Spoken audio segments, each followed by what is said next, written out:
Madame, Monsieur, bonsoir, heureuse de vous retrouver ce soir pour un nouveau numéro d'Hebdo Show Algéria. J'ai le plaisir d'être accompagnée ce soir de Mehdi Reza à ma gauche. Bonsoir Mehdi. Bonsoir Nouhed, bonsoir messieurs. Faisal Matawi est également avec nous. Bonsoir Faisal. Bonsoir Nouhed, bonsoir. Il y a également Badi Nissa autour de la table. Bonsoir Badi. Salam Azou, bonsoir. Et ce soir se joint à nous Tarek Hafid, mesdames et messieurs. Bonsoir Tarek. Bonsoir. Au sommaire ce soir, mesdames et messieurs, réunion du Conseil des ministres présidée donc ce dimanche par le président de la République, M. Abdelmadjid Tebboune. Plusieurs sujets évoqués et d'importantes annonces ont été faites. On y revient dans l'essentiel de l'actu ce soir. Le Maroc use de tous les stratagèmes pour porter les intérêts de Rabat au cœur même des institutions françaises. Jusqu'où est prêt à aller le Marzane pour ses intérêts? On se pose la question ce soir dans l'œil d'Alger, avec en toile de fond les révélations chocs faites par Alexandre Aublan dans l'article paru dans le quotidien Le Monde. La Knesset, parlement sioniste, adopte une loi très controversée qui instaure la peine de mort pour les Palestiniens reconnus coupables de terrorisme. Une dérive de plus pour le gouvernement Netanyahou. Christophe Oberlin, chirurgien humanitaire engagé, sera notre invité ce soir pour en parler. La France en perte de boussole diplomatique avec des décisions contradictoires. Certaines vont même à contresens de ses propres intérêts. L'Algérie, toujours la cible de cercles politiques et médiatiques, voire même judiciaires. C'est le gros dossier ce soir. Et puis Nari Menzeka nous rejoindra en dernière partie d'émission. Elle aura avec elle un invité spécial, un artiste de la pâtisserie et du chocolat qui brille à travers le monde avec ses délicieux chefs-d'œuvre. Restez avec nous.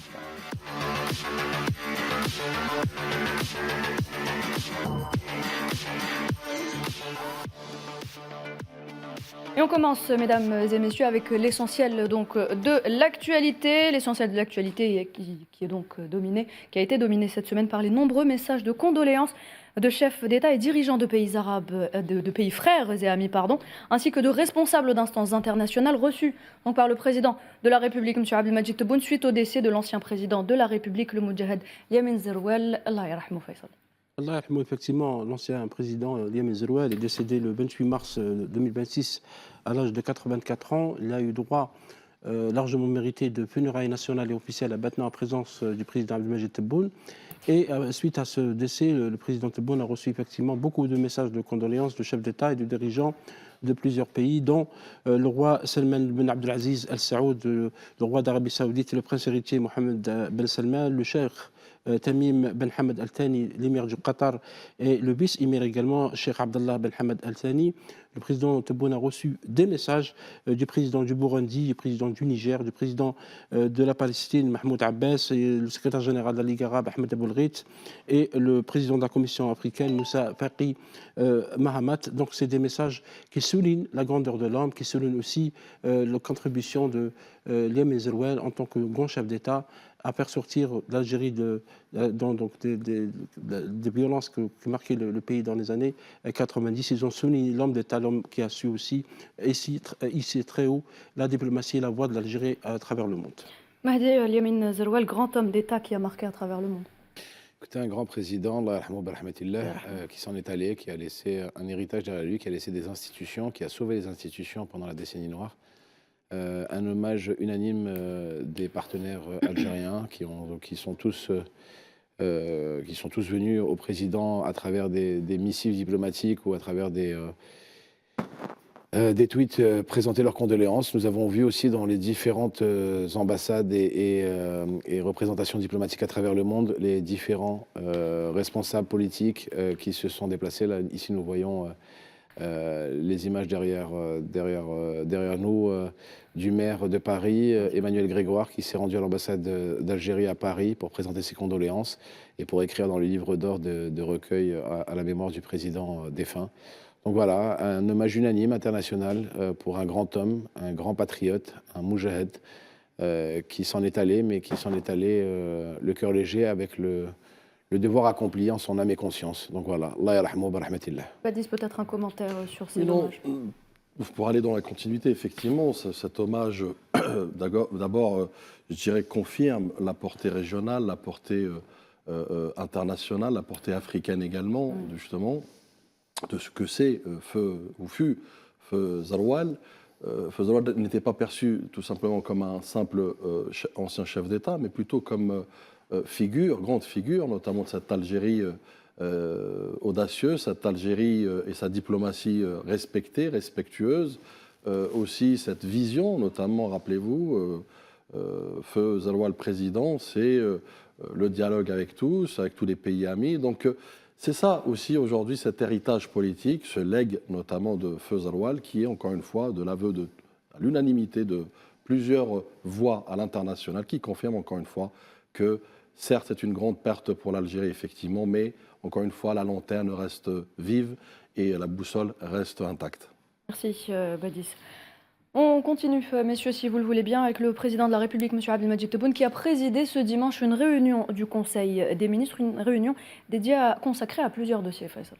Oui, plusieurs dossiers. En premier, un projet de loi sur la pratique des activités commerciales et également des exposés sur deux secteurs importants, secteur stratégique, le secteur minier et le secteur de l'agriculture. Pour le secteur minier, le président Abdelmadjid Tebboune a ordonné le ministre en charge du dossier de préparer un plan de travail qui doit être appliqué et il a insisté sur la nécessité d'accélérer le travail dans ce domaine de ce secteur qui est très très important pour le pays. On a vu ces derniers mois qu'il y a eu des projets quand même très importants qui ont été inaugurés, notamment à Rajbilat dans le sud-ouest algérien et dans la région de Bjaya, donc de Ouadamizoul. Et sur le plan pour l'agriculture, le président a évoqué la mécanisation agricole. D'ailleurs, ça a été déjà évoqué dans le précédent Conseil des ministres. Le président insiste pour que cette mécanisation soit élargie, qu'elle soit faite, établie sur de bases professionnelles et scientifiques.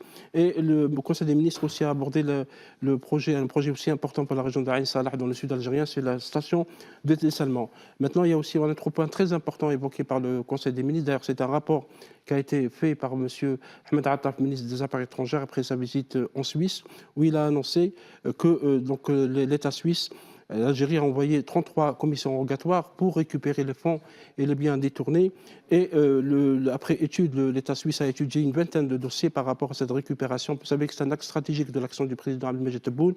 Il y a eu donc possibilité de récupérer près de 110 millions de dollars grâce à cette coopération de l'État suisse. Maintenant, le président Abdelmadjid Tebboune a salué la coopération de l'État suisse, mais également de l'Espagne, qui ont aussi contribué avec l'Algérie pour la récupération de ces biens. Mais il a souligné, le chef de l'État a souligné que la France a refusé, malgré l'envoi de une soixantaine de commissions rogatoires, la France n'a toujours pas répondu à l'appel et aux demandes de l'Algérie. Alors, Rafet, justement, une réaction peut-être par rapport à ces remerciements adressés par le président de la République à l'Espagne et à la Suisse, alors que la France ne répond pas.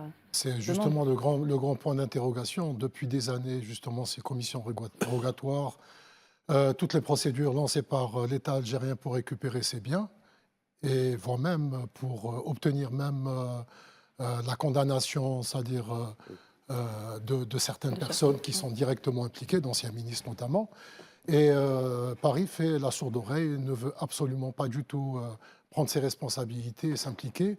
Au nom de quoi, personne ne le sait jusqu'à présent, mais le résultat est là. Donc il y a par exemple, la Suisse qui est quand même un État qui est très pointilleux justement sur la question donc des biens, que ce soit matériel, mais surtout financier, accepte, mais un pays comme la France refuse. Et là, donc, on se pose encore des questions. Malgré l'existence d'un accord d'entraide judiciaire entre l'Algérie et la France, qui n'est pas donc respecté. La Suisse est un exemple dans le domaine de la fiscalité, dans le domaine du respect des lois monétaires internationales. C'est un refuge généralement pour les milliardaires, et la Suisse est très vigilante par rapport aux avoirs frauduleux. Ce qu'a fait la Suisse aujourd'hui, normalement, tout pays ayant une justice, on va dire, propre et nette, devrait prendre exemple sur ce qu'a fait la Suisse aujourd'hui. Sur 33 commissions rogatoires, il me semble, ou 31 commissions rogatoires, il y a eu 20 dossiers qui ont été finalisés et remboursés, et 4 qui sont acceptés et qui sont en cours de finalisation de remboursement. Donc c'est un exemple de devoir coopératif entre deux pays qui s'entendent, deux pays amis. Ce qui n'est pas le cas de la France, bien évidemment, parce que la France protège toujours les personnes qu'ils ont utilisées pendant de nombreuses années. On prend le cas le plus connu, une personne qui est condamnée 4 fois à 20 ans de prison pour chaque procès, qui est en l'occurrence l'ancien ministre de l'Industrie, Abdeslam Bouchoualeb, qui se cache dans le sud-est de la France, dans une villa payée avec l'argent du Trésor public et avec l'argent de la corruption, avec l'argent de la SABA, et qui se cache derrière des montages juridiques farfelus pour dire comme quoi c'est une cabale judiciaire contre lui, alors que tout a été prouvé comme quoi, en étant aux responsabilités, il a détourné, il a usé de la corruption, usé du trafic d'influence pour avoir des indus avantages. Il le protège, il doit payer qui de droit, seuls eux le savent, mais en tout cas c'est une utopie que cette personne ou que plusieurs de ces personnes justement ne soient pas mise dans le cadre judiciaire légal entre la coopération entre les deux pays, parce que c'est un cas flagrant d'enrichissement illicite, de détournement de biens publics, de détournement d'avoirs de l'Algérie, et il s'est enfui comme un rat quitte le navire et pour aller chez l'ancien colon.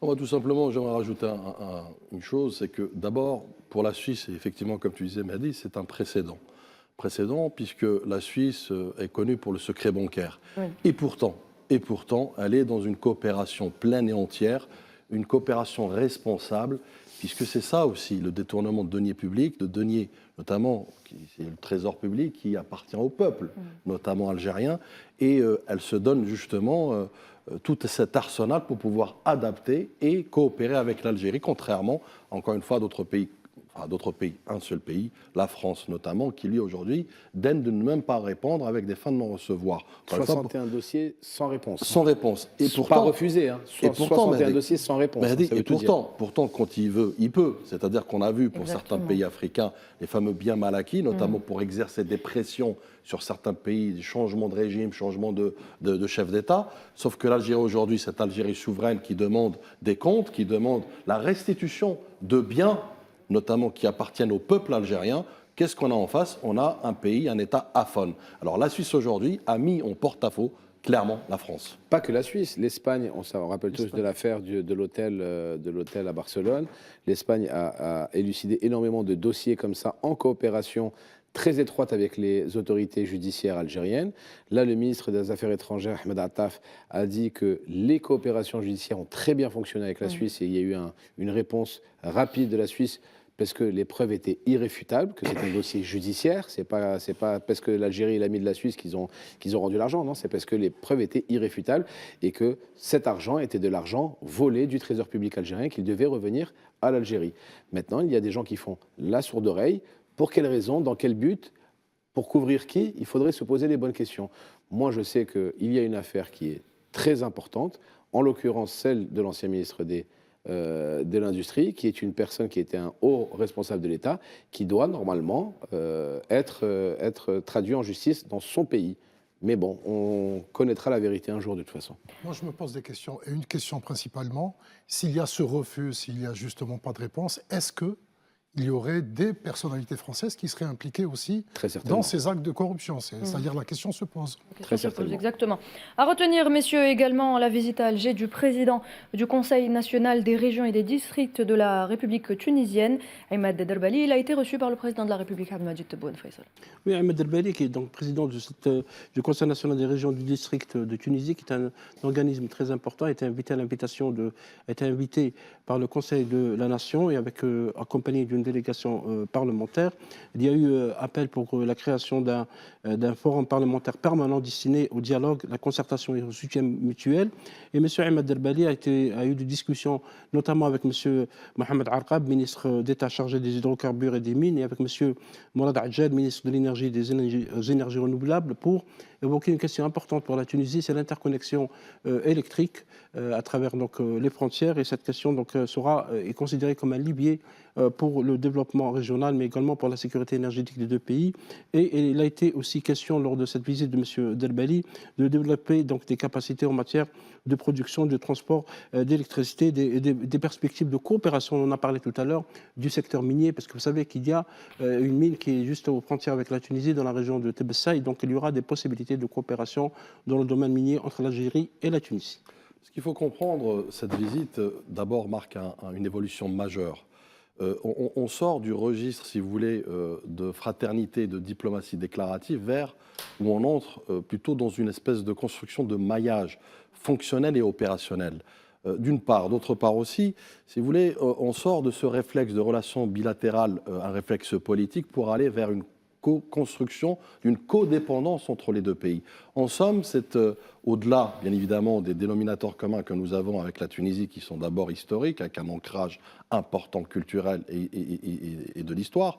Mais aujourd'hui, nous sommes en train de nous projeter, notamment, dans une perspective souveraine, encore une fois, de construction avec une architecture durable, à savoir, à commencer par cette visite, qui, encore une fois, pour moi, marque un tournant de profondeur, notamment d'exploration politique, dans laquelle, comme vous l'avez dit, que ce soit la diplomatie parlementaire, que ce soit aussi mettre en perspective d'une manière factuelle des projets communs qui, encore une fois, défendent les intérêts de nos deux pays.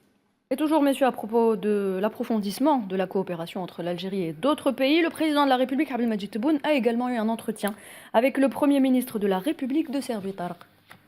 Effectivement, la Serbie, qui est un pays très important, en tout cas en termes de relations avec l'Algérie, la Serbie qui est une des anciennes républiques de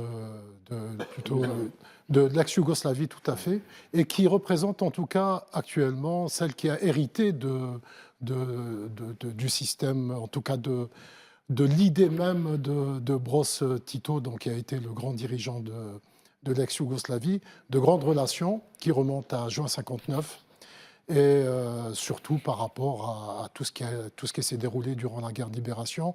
L'ex-Yougoslavie, à travers Tito, justement, qui a énormément aidé l'Algérie, l'ALN et le FLN de l'époque. Donc là, on est vraiment dans le prolongement de cet héritage entre les deux pays. Merci Tarek Hafed.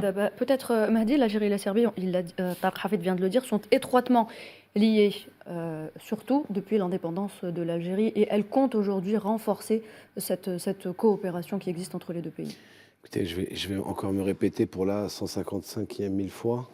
Oui, les tickets. Voilà, l'Algérie, pays isolé d'après une certaine presse Bolloré. Encore une fois, on ne va pas recomptabiliser toutes les personnalités politiques qui sont venues juste depuis le début d'année 2026, puisqu'on en aurait pour 2h30 du direct. Donc l'Algérie qui devient encore plus un pôle de relations diplomatiques à travers le monde, où toutes les grandes capitales européennes et mondiales viennent pour s'enquérir de la situation économique, de la situation politique, la situation sociale, pour travailler avec l'Algérie, parce que l'Algérie est un partenaire important, très important, et je déteste qu'on dise que l'Algérie est un pays en voie de développement. Pas du tout, l'Algérie est un pays émergent, et on continuera à l'être, et on continuera à se développer, et on continuera à attirer toutes les capitales, tous les présidents, les chefs d'État, les chefs de gouvernement qui viendront les uns après les autres demander un ticket à notre président pour les recevoir à El Mouradia. Il y a un très grand salon à El Mouradia, donc ils seront les bienvenus. La visite de M. Massoud Djoro Nouhed, Premier ministre de Serbie, Tarek a rappelé effectivement les relations historiques avec Belgrade, a été aussi l'occasion de relancer une commission de coopération qui était à l'arrêt depuis plusieurs années. Et M. Sipirlieb, qui est Premier ministre, a appelé les investisseurs serbes à venir en Algérie investir, parce qu'il y a une loi qui donne beaucoup de facilités, et qu'il y a aussi des possibilités de partenariat dans plusieurs secteurs, comme le secteur du pétrole et du gaz, les industries de transformation, notamment les engrais, puisque la partie serbe a une grande expérience en matière de fabrication d'engrais. Et on sait aujourd'hui dans le monde qu'il y aura une crise d'engrais à cause de la fermeture du détroit d'Ormuz, où presque 40% de la production mondiale d'engrais passe par ce détroit. Ça serait bien de faire quelque chose pour la prochaine émission, et on va se faire un défi tous autour de la table.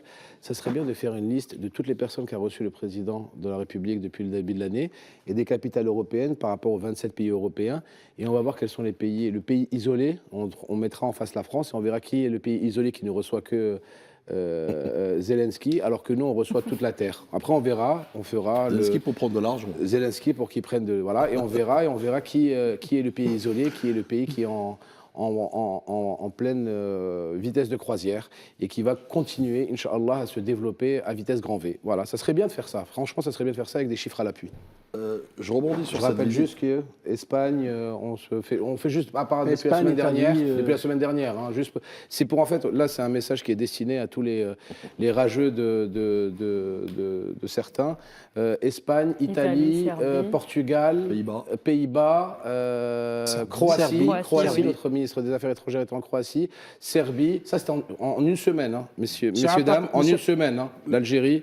Vous inquiétez pas pour elle s'en sort très bien. Monsieur Belgique, Attar fait partir Suisse. en Belgique, oui. Belgique et en Suisse. Belgique et la Suisse, voilà. Juste en une semaine, imaginez.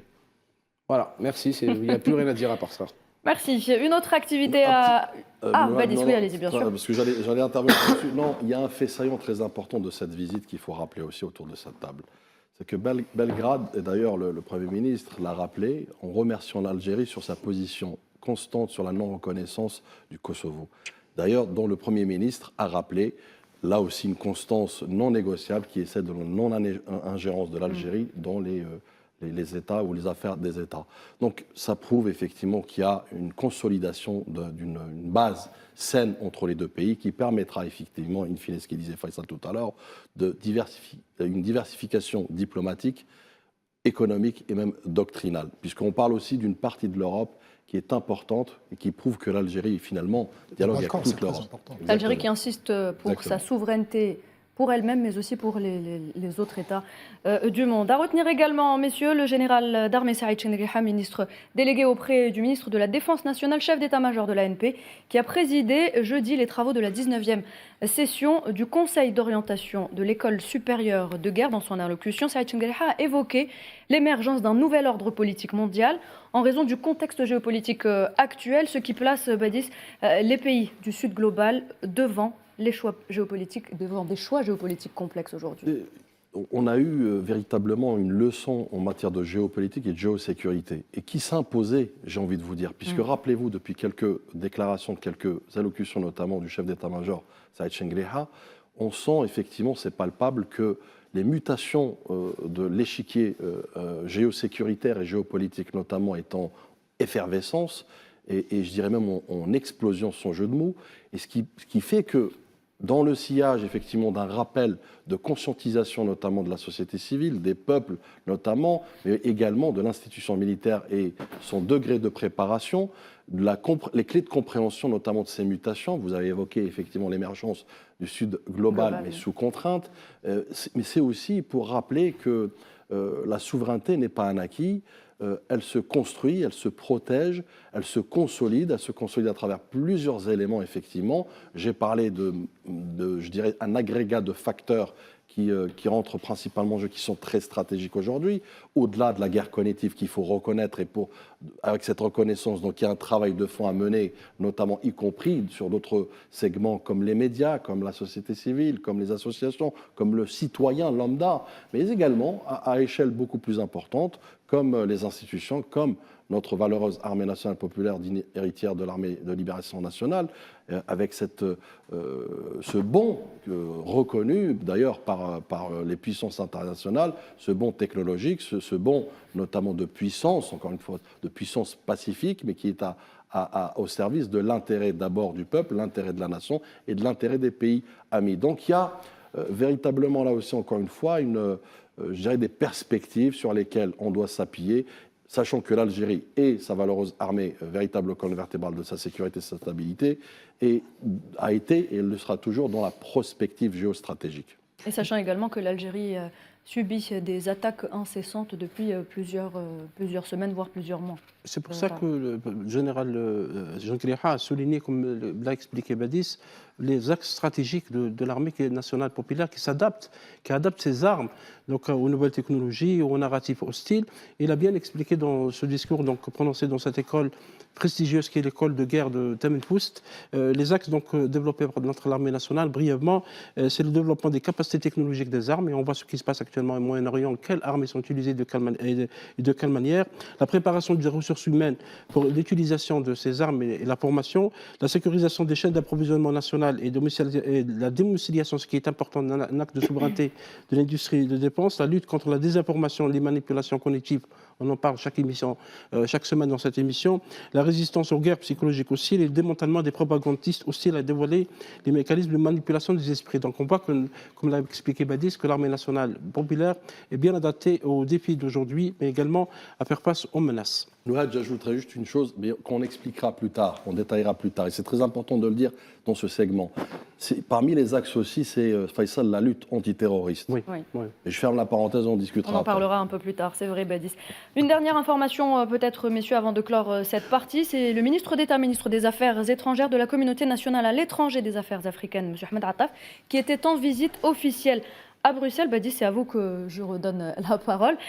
L'objectif était donc de donner un nouvel élan au partenariat entre l'Algérie et la Belgique. Alors, il faut comprendre aussi qu'aujourd'hui, l'Europe connaît encore une énième fois une incertitude en matière d'approvisionnement énergétique, d'une part. D'autre part, aujourd'hui, s'impose de plein droit pour ces pays, en tout cas de l'Europe, à reconsidérer notamment leur équation énergétique et comment approvisionner, comment sécuriser, comment verrouiller notamment, y compris ce que je disais la dernière fois, avec le retour des diplomaties nationales, à savoir que maintenant les États, et d'ailleurs c'est un peu, je dirais, très symbolique qu'à Bruxelles, notamment la Belgique, entreprend des démarches sans pour autant attendre les arbitrages de Bruxelles, et quand je parle de Bruxelles, du centre de pouvoir européen.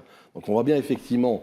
Mais pourquoi, si vous allez me dire? C'est parce que c'est l'Algérie qui est en face. L'Algérie n'offre pas que du gaz, l'Algérie offre la stabilité, l'Algérie offre la pérennité, l'Algérie offre une diplomatie cohérente, souveraine, mais surtout aussi, l'Algérie offre le fait qu'elle n'instrumentalise pas, elle ne politise pas cette équation énergétique. Bien au contraire, elle est aujourd'hui dans une volonté d'aider, dans une volonté de support notamment des pays amis, aujourd'hui la Belgique.